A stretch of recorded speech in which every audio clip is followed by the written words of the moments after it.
Okay, well, I think we saw this one coming. With the implementation of laws in the European Union, the United Kingdom, Australia, and even in certain parts of the US, which mandate user age verifications to access social media sites, it was only a matter of time before the gaming industry as a whole, and in particular game developers, began to follow suit. So by now, everyone out there should be aware that in the very near future, Rockstar Games will apply their own age verification system to GTA 5 Online. And let me just say this right now, when they do, they're going to ruin the game, and I'll explain exactly why in the video. So what's up everybody?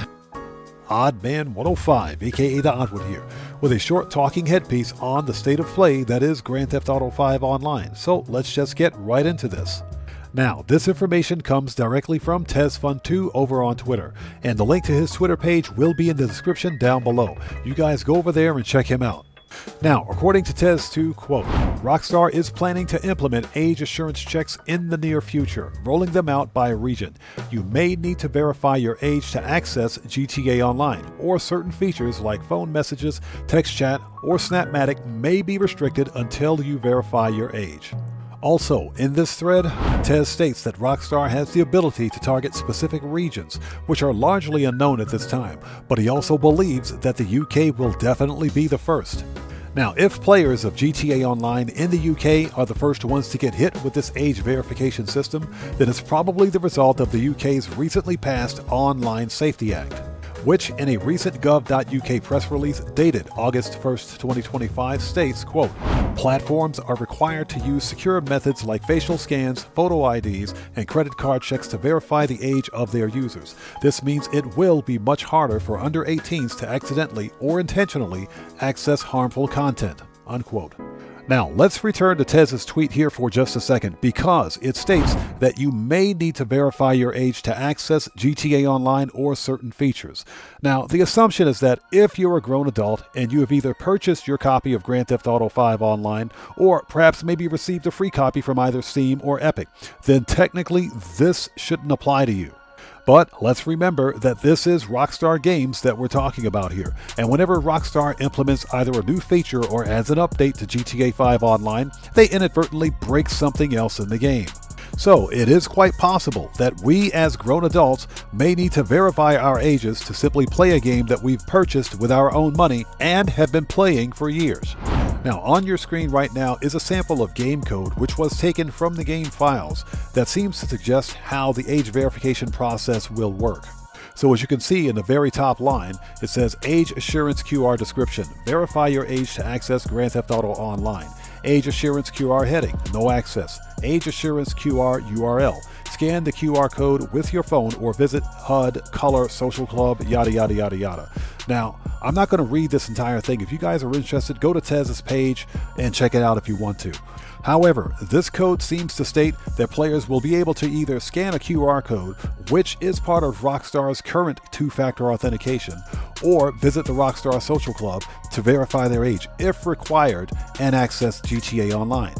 Now, as a grown adult, I am not the least bit concerned about this age verification process because it doesn't apply to me, and I am all for child safety and child protection, especially when it comes to potentially harmful online content. And in my humble opinion, juveniles should not even be on social media, especially when you consider the sheer level of toxicity that exists on some of the more popular social media sites and the potential for children to be exposed to predatory behavior. But with that being said, let me say this. It is not the responsibility of game developers to monitor the behavior of juveniles that are playing their games. That's the responsibility of the parents. GTA 5 is an M-rated title, which according to the ESRB states mature, ages 17 plus.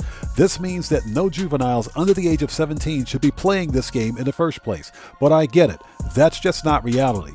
Kids will often save up sufficient funds and subsequently buy GTA 5 on their own, or their parents may just say, oh, it's okay, you can play the game, no problem, and buy the game for their kids. But in any case, monitoring the activities of children when they're playing video games falls under parental supervision and responsibility. And depending on how Rockstar chooses to roll out this age verification system, they may inadvertently disenfranchise both adult and juvenile players who may not want the hassle of having to verify their age simply to play this game. So we will more than likely see a great deal of player disengagement from Grand Theft Auto Online once Rockstar implements this policy. And before wrapping things up, let me add that the launch of the Online Safety Act in the UK and the upcoming launch of the Digital Services Act in the EU in 2026 serve as nothing more than an opportunity by both governments and these big mega organizations and corporations to gain access to our personal data.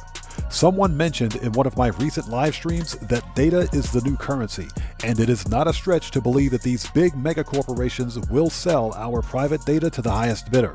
You know, it's funny, when prompted by government legislation, these game developers know how to get ahead of the power curve and patch in and make updates to their games to accommodate these child safety laws. But when it comes to developing an end-of-life plan to preserve video games to ensure that when the servers go offline and the games no longer have support, that those games aren't subsequently lost to time and history. It's a task that seems impossible or too insurmountable for these game developers. Very convenient, isn't it? Hashtag stop killing games. But those are just my thoughts, and hey, what do I know? I'm just a small YouTube content creator with a voice, but I'm more interested in hearing what you guys have to say. So sound off down in the comments below and let's have a respectful discussion about this. And with all of that being said, this video is a wrap. I've been OddMan105, aka The Odd One, and if you guys found this video informative, then you know what to do. Smash that subscriber button, hit that bell icon, leave a few likes while you're here, and hey, don't forget to check me out on Twitter at OddMan105. And I will see you guys when I see you guys in the next video. Please stay safe and remember, don't just start the fire, bring the smoke, and take care out there.